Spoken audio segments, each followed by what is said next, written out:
in a depraved and sin-sick world. Recently, we were reminded of this depravity in graphic detail as Hamas terrorists stormed the borders of Israel and barbarically massacred 1,400 innocent Israeli civilians, including pregnant women, babies, children, and elderly Holocaust survivors. Hundreds more were taken as hostages.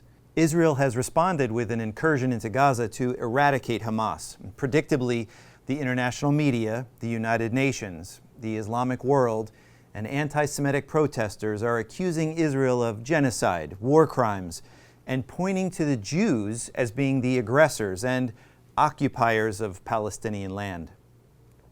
Enraged by hatred, these raucous anti-Israel crowds can be heard shouting anti-Semitic slurs and spewing vile threats against Jewish people. One phrase often heard is, "From the river to the sea, Palestine will be free." This is a reference to all of Israel's land, from the Jordan River, Israel's eastern border, to the Mediterranean Sea, Israel's western border.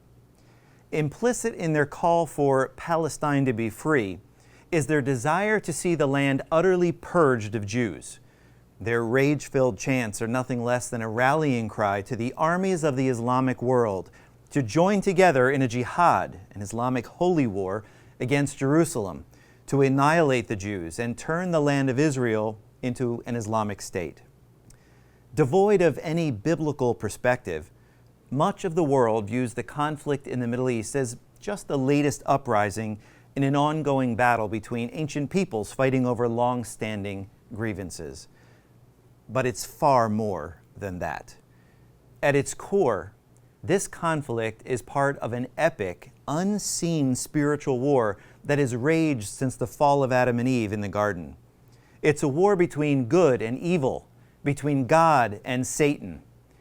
The destiny of humanity and planet Earth itself hangs in the balance. The city of Jerusalem is ground zero in this epic war, and the Temple Mount is the coveted prize. Will Satan and his progeny, the Antichrist, successfully usurp the throne that rightfully belongs to God's Son and claim Jerusalem as his capital? After the fall in Genesis, God pronounced a curse upon Satan for his deception of humanity, declaring that a seed would one day come to crush Satan's head. That seed, Yeshua HaMashiach, Jesus the Messiah, would be born through the lineage of Abraham, Isaac, Jacob, and King David. To Abraham and his descendants, God not only promised to pour out his divine blessing, he also covenanted to give them a land that would be their everlasting inheritance. Knowing this promised seed would ultimately crush his head, Satan implemented a strategy to destroy the people, the Jews, who would give birth to that seed. Throughout history, Satan attempted to use successive Gentile world powers to either annihilate the Jews or assimilate them through their intermarriage into pagan cultures so they would cease to be an ethnically identifiable nation. One after another, the Egyptians, the Assyrians, the Babylonians, the Medes and Persians, the Greeks, and the Romans each rose to power and were used as pawns in Satan's diabolic strategy. The Jewish people were repeatedly attacked, taken into captivity, forced from the land God had given them as an everlasting inheritance, and relentlessly persecuted. And yet each time, God miraculously preserved his covenant people and brought them back to their land. Finally, at God's appointed time, Israel gave birth to the seed, the one promised back in Genesis. And yet, the Jewish people continued to be the obsession of Satan's hatred. At the hand of the Romans, they were again expelled from their land. For 2 millennia, they wandered the earth without a home and without a place to be at rest. But Satan wasn't satisfied. In yet another attempt to wipe God's chosen people from the earth, he devised a plan that would be implemented through Adolf Hitler and the Nazis. He intended it to be his final solution for the extermination of the Jewish people. Despite the horrors of the Holocaust, Satan's plan failed. And from the ashes of tragedy, God once again brought his chosen people back to their ancient homeland. Miraculously, after nearly 2,000 years, the nation of Israel was reborn in 1948. But Satan continues his wicked and relentless assault on the Jewish people. For he knows that Jesus Christ, who came the first time to offer himself as a sacrificial lamb on the cross of Calvary for the sin of humanity, will soon return as the Lion of Judah, the greater son of King David, and the legitimate heir to the throne of Israel. What is so often misunderstood, or sadly even denied by many pastors, churches, and denominations today, is that Jesus Christ is destined to be Israel's greatest king when he returns to earth at his second coming. This prominent theme runs through the entirety of Scripture, and yet so many within Christendom deny it.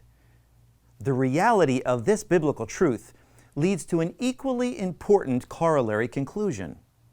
For Jesus to fulfill his rightful destiny as Israel's greatest and eternal king, number one, there must be a Jewish nation called Israel in existence at the time of his return.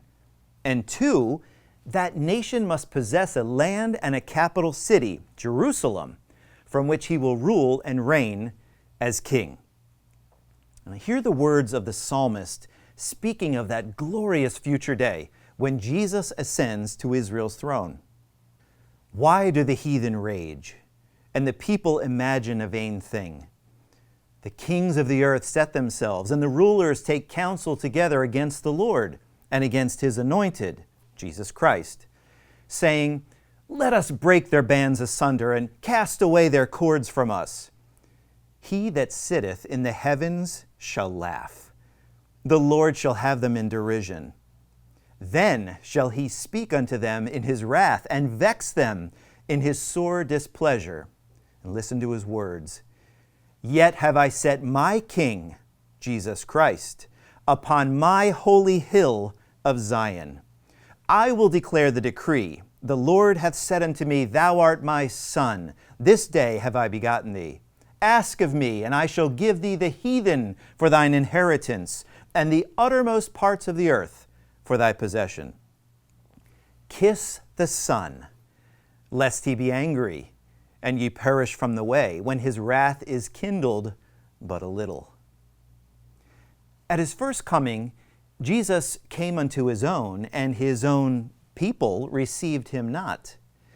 But did God decide to cast off his people and nullify the unconditional covenants he made with Abraham and his descendants because of their rejection of Christ at his first coming?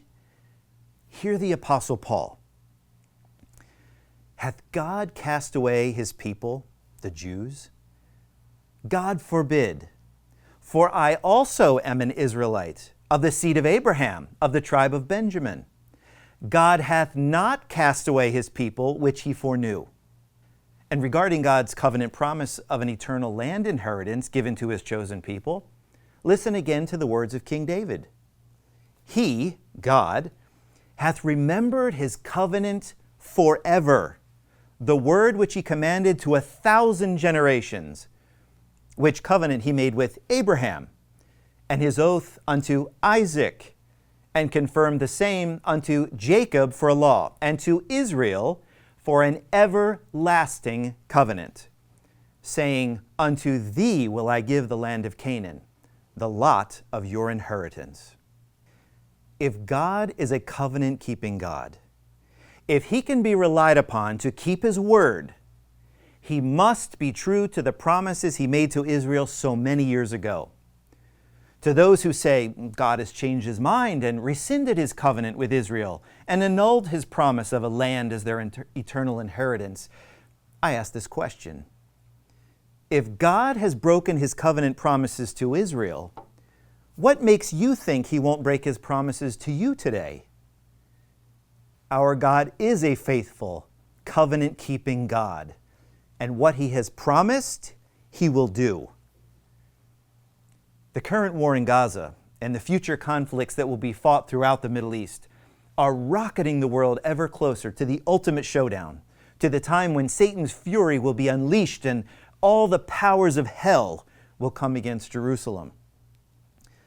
But in the darkest hour, when it seems all hope is lost, Israel's long-awaited warrior king, Yeshua HaMashiach, will descend from above in radiant majesty to vanquish the forces of evil.